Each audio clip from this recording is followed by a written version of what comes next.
I know that in South Africa, um, every year, but every year Yeah. there's like virginity test. Was not was that was it done in your area? I'm actually like Xhosa, so I am those. That's normally Zulu people that do that, and Xhosas and Zulus, we are both from the same people. Like we are both Ngunis, but Xhosa people, we stopped doing the virginity test a long time ago. I know some people still do it in our culture, but the Zulus do that every year. It's a very important cultural thing to test the girls, and in some cases the girls also get married off by the older men, the older like kings and stuff. Like, believe it or not, there still are people who are like kings in Zululand. So yeah, but it's still a very important thing, important practice. Yeah, because doing a virginity test, it helps girls to keep their virginity until their wedding night. When we have the current system we have in place right now, when you have a situation where um, virginity test is no longer being administered, when virginity test is no longer being done on girls, and we have the system we have today where girls can have a boyfriend, I'm telling you, it's devastating for the girls. It's devastating. But I would tell you what we do. If you have this current system we have, where everybody is free, you could do whatever you want to do, you could do whatever feels good in your heart, you could follow your heart. Well, what happens when you don't do virginity test every year? What happens is that girls are having boyfriends, boys are having girlfriends, and these girls are losing their virginities. They are losing their virginities to girls, uh, to boys who don't care about them, who only wants them for sex. The current system we have today, the European system that we're following worldwide, we are now following the European system. And this European system, when it comes to relationship, has been devastating for us. It has been a devastating thing for us, because at the end of the day, guess who suffers the most? The women. Because today, this free for all system we have, this whorehouse system we have in the world today, this Gentile European system is devastating for women. Look at today, you have girls and, they're free, they're having boyfriends, and boys have full-fledged access to this girl's body. So all I have to do right now is to convince a girl to be my girlfriend. Convince her to be my girlfriend, and I will have full access to her body. I don't have to marry her. I don't have to provide for her. I don't have to protect her. All I have to do right now is to convince a girl to be my girlfriend, and she will allow me to have access to her vagina. That's not a good thing. That's not good, because when I'm tired of her body, when I'm tired, I will just break up with her. And she will cry and cry and cry for months, and then she will look for a new person. That's not good, but that's the system we're following today, and it's devastating. It's absolutely devastating for women. Women are the victim of this European system of relationship. This Gentile, wicked relationship system of relationship, it's bad for women. So the old system that we had, where you do a virginity test every year, which I encourage people to do. I encourage women to check their daughters once a month on a new moon day. I say do it on a new moon day. Why do I say that? Because you can have a consistent day when you do it. Men should not do it. Men should not check this thing. Men should not check their daughters. No, a man should not do that. Women should check their daughters once a month. Have her lay down and spread her leg, and you check. What you are doing to her is that if she knows that you're going to check every month, she's more likely to keep her leg closed. And if a girl keep her virginity until her wedding night, that's a good thing for her, because it will make all these useless men, all these good for nothing men will not be able to have access to her. They will not be able to deceive her and take her virginity. They will not be able to take her virginity, use her for sex, and then break up with her or dump her. That will not happen. If a girl insists on having sex after her wedding night, then that will drive out all the useless men.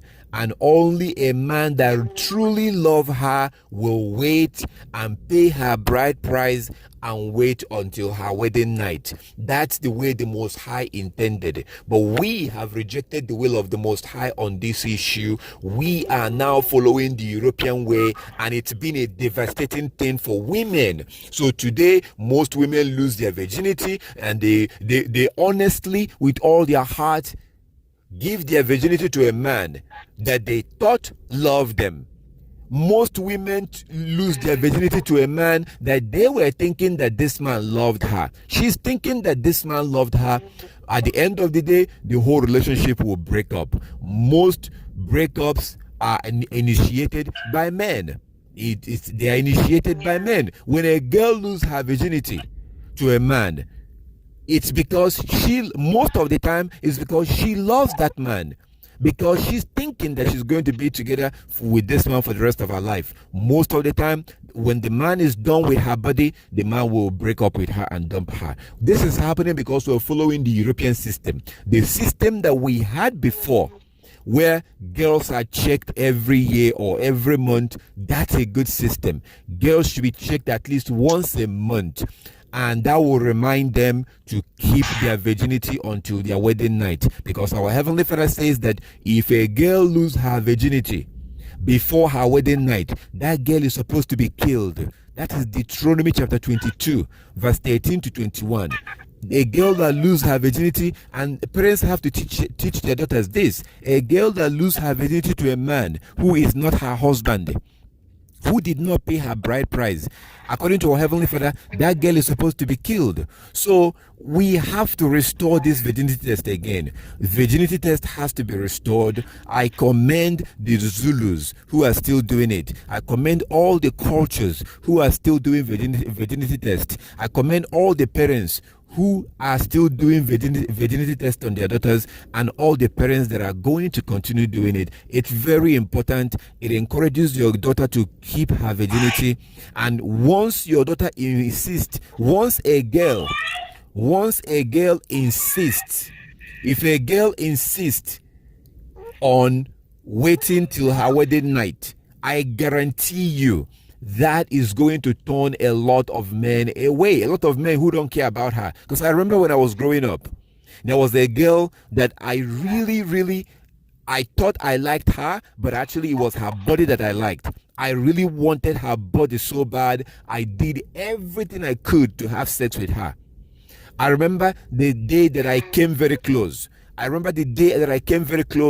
laying down together in bed. We're watching movie. I convinced her to come. Oh, come, let's watch a movie. Let's just watch a movie. And then she came.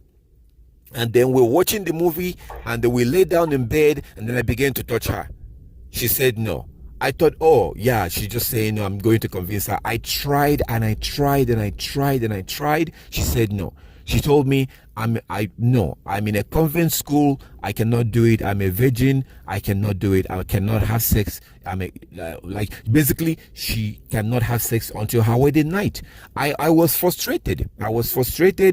Because what I really wanted from her was sex. That was really, when we say, oh, I love this person so much. No, it's not love. It is not love. You don't get to know that you love somebody until after like 1 year. When people say that they are in love, it is not love, it's lust. Because you see people right now that claim to be in love, and everything is all good and everything, but then 6 months later they get a divorce. 1 year later they get a divorce. What happened? I thought you were in love. Because it was never love, it was lust. People are mistaking lust for love. No, you don't get to love somebody that you don't know. That doesn't work like that. True love happens True love happens when you know the good side and the bad side of the person. And if you choose to continue with them after you've seen their negative side, that means you truly love them. But today, somebody will meet somebody, they claim to be in love. No, they're not in love. So yeah, go ahead. Yes, sorry. Thank you so much for explaining that. I was just thinking about something while you were speaking. I was afraid of forgetting that. So, for someone who grew up not grew up, but like someone who went to, because I also went to European churches, and I think that's where a lot of us started getting the idea of, I don't know if you've ever heard like godly dating, that you can have a boyfriend and whatever.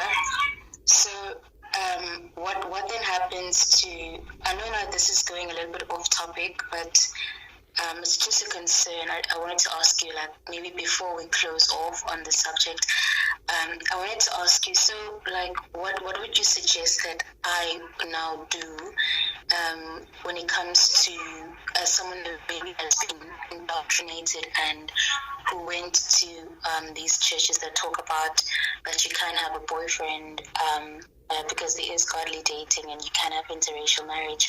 So what can I do now if I am someone who is looking to follow the commandments and follow like the way? Like, what can I do if I have been baptized in that church? Like, how do I now get baptized in like the right name of Yahushua or Yeshua or Yahshua? What can I do? Like, what can I do to redeem myself from everything? Like, what can I do? Like, what can I now do, basically? Yeah, so there is nothing like godly dating. There's nothing like godly dating. That's not biblical. You're not going to find it anywhere in the Bible. What you have in the Bible is betrothing. Betrothing is what you see throughout the Bible. Mary was betrothed to Joseph. Okay, Mary was betrothed to Joseph. When Jacob, in Genesis 28:29, Jacob had his wife betrothed to him, Leah and Rachel. So there's nothing, dating is not biblical. Dating is not biblical. So for them to talk about, for Christians or for the so-called church to present something called godly dating, there's nothing like dating. What is dating? You and I can be dating each other. We could be dating each other. Before you know it, we're having sex in the name of dating. So I don't have to marry you. I don't have to provide for you. I don't have to protect you.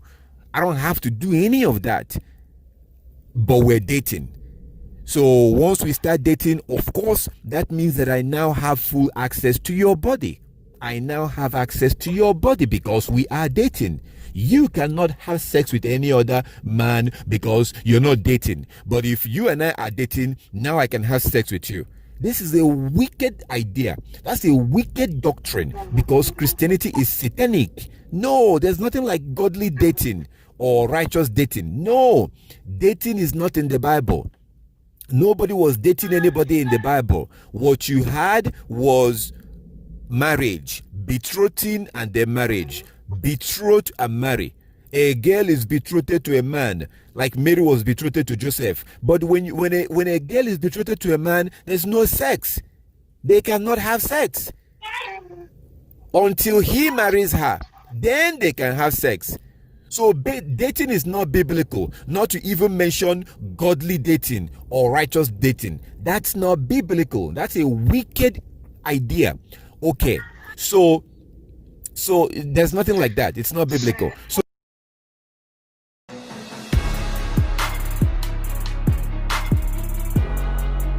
thank you for your interest in this video.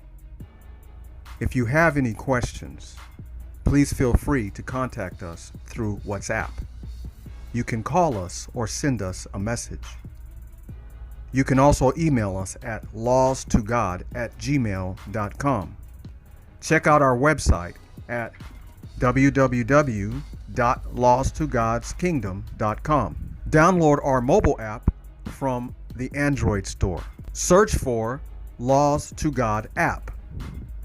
You can also find us on Facebook Just search for Lost to God. Don't forget, you can also use Skype to call us. Just download Skype on your phone and search for Lost to God. If you are in South Africa and you need a congregation to worship with, give us a call. For more information that we don't have here on YouTube, please download our app and check out our website, www.losttogodskingdom.com. Help us spread this truth by sharing this video on your social media.